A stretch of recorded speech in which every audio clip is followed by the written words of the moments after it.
Bonjour Gert, vous êtes CCO chez Sagi. Est-ce que vous pouvez nous présenter cette start-up, s'il vous plaît? Alors, Sagi, c'est un start-up qui compte une soixantaine de collaborateurs et on est né avec le rêve de vouloir démocratiser de l'intelligence artificielle parce qu'on a trouvé que dans beaucoup de projets, il y avait une phase POC, une phase expérimentation, mais il n'y a pas la phase qui passe par la suite qui est l'industrialisation de la data science en général. Donc c'est sur ce créneau qu'on s'est concentré et qu'on a construit une offre Sagi. D'accord, donc vous cherchez à étendre en fait et à rendre accessible l'intelligence artificielle, en gros c'est ça?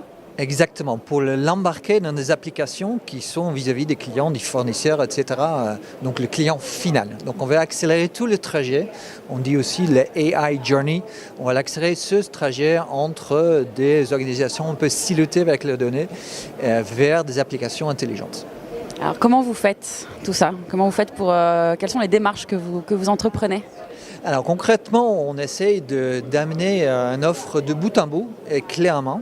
Donc ça consiste souvent de l'infra, donc notamment l'infra HPE, avec toutes les technologies pré-packagées autour de l'analytique, le stockage, l'ingestion, le requêtage, tout ce qui est calcul data science, IDE data science, jusqu'à avec du Docker, l'intégration des applications métiers. Donc vraiment on offre de bout en bout. Le stockage, quels outils avez-vous choisi pour le stockage? Alors on travaille notamment avec l'offre Moonshot d'HPE qui a la particularité de pouvoir mettre des cartouches qui sont adaptées aux usages de nos clients, qui sont à la fois le stockage et le compute. Donc on va avoir un mélange assez fin sur ces deux sujets qui a beaucoup de sens quand la volumétrie des données va augmenter. D'accord. Et est-ce que vous avez des exemples d'industries ou d'entreprises avec lesquelles vous travaillez et comment en fait l'intelligence artificielle va se matérialiser dans l'entreprise?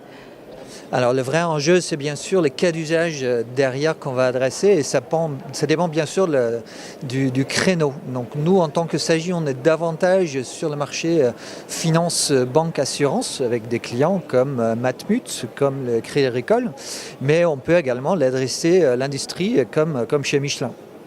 Donc l'enjeu, c'est toujours la capacité d'adresser plusieurs cas d'usage au sein de la même plateforme.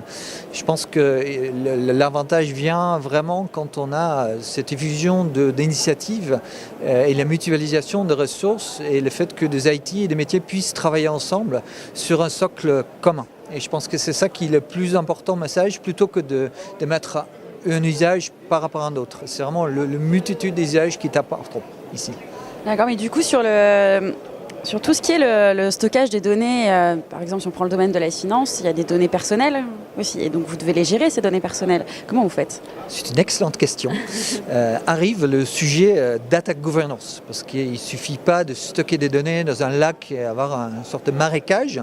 Il faut savoir gouverner, documenter, auditer, tracer les informations, et également avoir des volets, ce qu'on a fait avec l'anonymisation, le consentement, donc tous les sujets qui font partie, ce qu'on appelle les GDPR, donc c'est des réglementations européennes, qui sont nativement présents dans notre plateforme Sagi. D'accord, et vous, Sagi, vous êtes bien fait à cette nouvelle réglementation justement européenne, vous la maîtrisez, vous avez réussi à vous adapter? Effectivement, c'est un challenge pour tout le monde, pour nos clients, pour nous-mêmes, parce que le périmètre est extrêmement large. Nous, on va se concentrer davantage sur la partie qui est la plus compliquée, c'est toutes ces technologies autour de l'acte de données, autour de l'Hadoop, qui sont extrêmement difficiles à maîtriser. Donc, nous, on va apporter notre pierre, notamment sur cette partie-là. Très bien. Et pour terminer, une question sur le Discover Madrid. Qu'est-ce qui vous amène ici? Est-ce qu'il y a des innovations? Il y a tous des stands, plein de stands sur l'intelligence artificielle, mais est-ce qu'il y a d'autres choses un peu qui vous intéressent dans ce salon? Alors moi, ce qui m'a vraiment plu, c'est deux sujets en particulier. C'est un peu l'asymétrie entre le stockage et le compute, comment ça évoluer.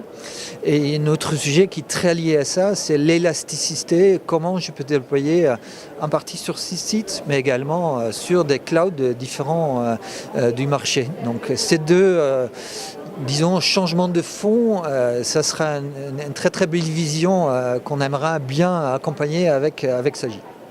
Merci Gert. Merci beaucoup.